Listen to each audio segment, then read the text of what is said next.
আসসালামু আলাইকুম দর্শক। আজ আমরা কথা বলবো আইপিসি বা ইনফেকশন প্রিভেনশন অ্যান্ড কন্ট্রোল এই বিষয়টি নিয়ে। এটি আমাদের তৃতীয় পর্ব। তৃতীয় পর্বে আমাদের আলোচক হিসেবে আছেন প্রফেসর ডক্টর মোহাম্মদ আকরাম হোসেন স্যার, যিনি আইপিসি অ্যালায়েন্স বিডির কর্ণধার এবং মাইক্রোবায়োলজির প্রখ্যাত প্রফেসর। আমি স্যারকে প্রথমেই ধন্যবাদ জানাবো এই আলোচনায় অংশ নেওয়ার জন্য। তো স্যার, আইপিসি যেহেতু একটি টেকনিক্যাল টার্ম, আইপিসি বলতে আসলে আমরা কি বুঝি যদি সহজভাবে আমাদের বুঝিয়ে বলেন, স্যার? ওয়ালাইকুম আসসালাম ওয়া রাহমাতুল্লাহ। ধন্যবাদ ডক্টর আবু সায়েম এবং এমএসএস আমাকে সুযোগ দেওয়ার জন্য। আইপিসি অর্থাৎ ইনফেকশন প্রিভেনশন এন্ড কন্ট্রোল, এটা টেকনিক্যাল টার্ম, কিন্তু এখন এটা প্রায় সবারই পরিচিত। সহজ বাংলায় বলতে গেলে হাসপাতালে এসে যাতে কারো কোনো নতুন করে ইনফেকশন না হয়। আমরা যদি উদাহরণ দিই, হাসপাতালে বহু ধরনের রোগী থাকে। যেমন হাসপাতালে বাচ্চা ডেলিভারি করাতে আসে, ক্যান্সারের চিকিৎসা হয়, হাইপারটেনশনের চিকিৎসা হয়, ডায়াবেটিসের চিকিৎসা হয়, এগুলো ইনফেকশন না। আবার জ্বর বা ইনফেকশন সেপসিস নিয়েও আসে।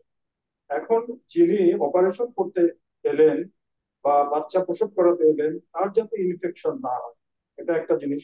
এটা হলো আইপিসির একটা প্রধান লক্ষ্য। আবার কোনো ইনফেক্টেড রোগীকে চিকিৎসা করতে যেয়ে যারা ডাক্তার, নার্স, অন্যান্য কর্মচারী যারা আছেন, তারা যাতে সেই ইনফেক্টেড রোগী থেকে সংক্রমণে আক্রান্ত না হয়, এটাও আইপিসির একটা লক্ষ্য। অর্থাৎ দুটো জিনিস। এই আইপিসি কিছু পদ্ধতি যেগুলো বৈজ্ঞানিক ভাবে প্রমাণিত, সেগুলো যদি সবাই মেনে চলে হাসপাতালে, তাহলে হাসপাতালে রোগী যাদের ইনফেকশন নাই, হাসপাতালে যারা কাজ করে, ডাক্তার, নার্স বা রোগীদের যারা দেখতে আসে, তাদের কারোই হাসপাতালে সংক্রমণ হবে। এটাই হলো সহজভাবে আইপিসি লক্ষ্য, এবং আইপিসি বলতে এটাই আমরা বুঝি। ধন্যবাদ স্যারকে। আমরা বুঝতে পারলাম আইপিসির এর পদক্ষেপগুলো কি কি হওয়া উচিত বলে আপনি মনে করেন, বিশেষ ডাব্লিউএইচও করে এবং হাসপাতালে? সিডিসি ইউএসএ তারা আইপিসির কতগুলো পদক্ষেপ দিয়েছে, যেগুলোকে দুভাগে ভাগ করা। একটাকে বলা হয় স্ট্যান্ডার্ড প্রিকশন, অর্থাৎ সকল রোগীর জন্য, সকল ক্ষেত্রে এবং সকল হাসপাতালে, সকল ডাক্তার, নার্স সবাইকে এটা মেনে চলতে হবে। সেটাকে আমরা বলি স্ট্যান্ডার্ড প্রিকশনস বা সার্বজনীন সতর্কতা। আর কিছু কিছু ক্ষেত্রে বিশেষ বিশেষ রোগের জন্য, যেমন যক্ষা কিংবা কোভিড, ওগুলোর জন্য অতিরিক্ত কিছু সতর্কতা, যেগুলোকে আমরা বলি ট্রান্সমিশন বেসড প্রিকশনস। এখন সর্বজনীন সতর্কতাগুলো বা স্ট্যান্ডার্ড প্রিকশনস এর কম্পোনেন্ট গুলো আমরা আগে বলবো। এর এক নম্বর কম্পোনেন্ট হলো হ্যান্ড হাইজিন, হাত ধোয়া অথবা হ্যান্ড রাব। অর্থাৎ প্রতিটা রোগীর পরিচর্যার আগে, পরে বা তার সংস্পর্শে যাওয়ার আগে পরে হাত ধোয়া বা হ্যান্ড রাব ইউজ করা।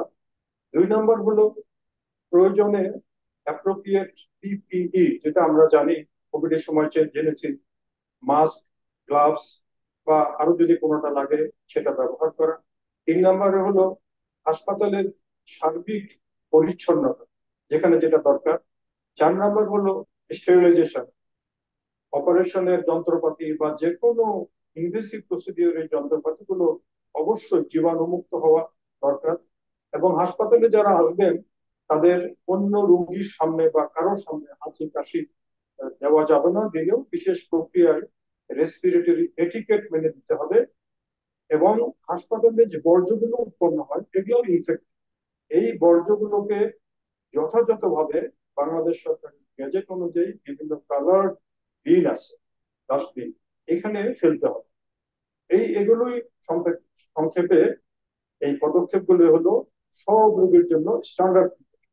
আর বিশেষ বিশেষ, যেমন যদি যক্ষা রোগী আসে তার জন্য এয়ারবর্ন প্রিকশন, কোভিড রোগী আসলে ড্রপলেট, ডায়রিয়া রোগী আসলে কন্ট্যাক্ট প্রিকশন, ওগুলো আমরা এই আলোচনা, বিস্তারিত আলোচনা করবো।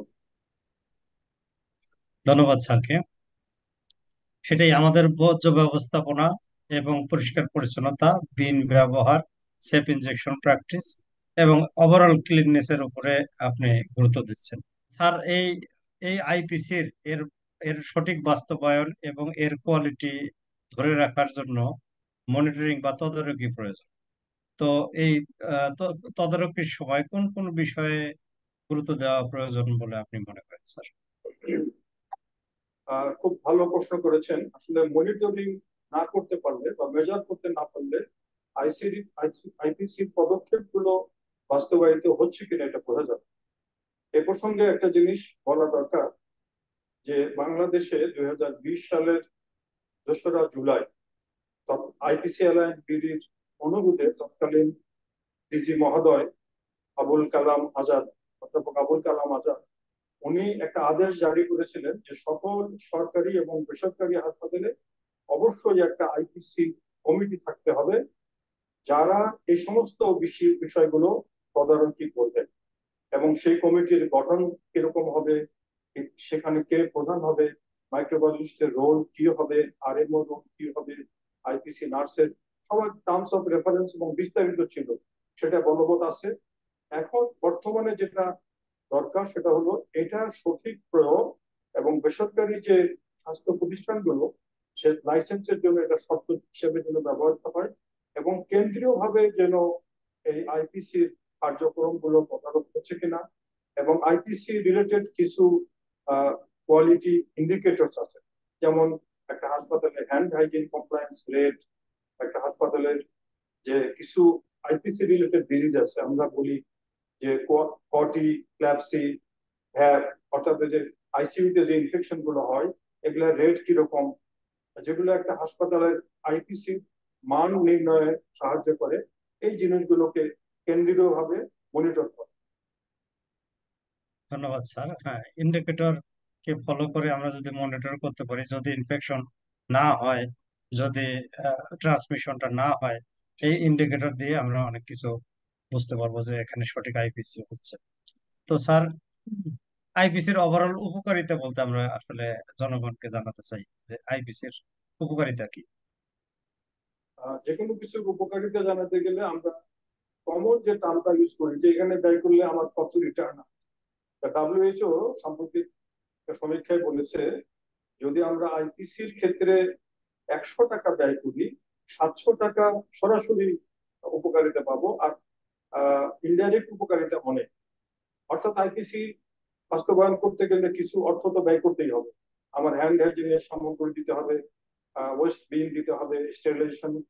তো তারা বলছে যে এতে অনেক উপকার, এবং হাসপাতালে ওভারঅল যে হসপিটাল অ্যাকোয়ার্ড ইনফেকশন কমে যাবে।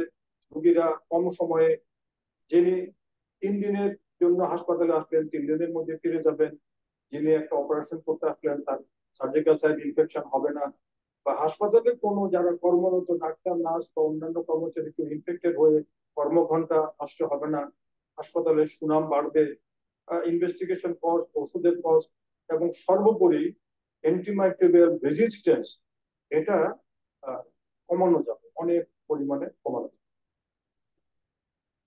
ধন্যবাদ স্যার।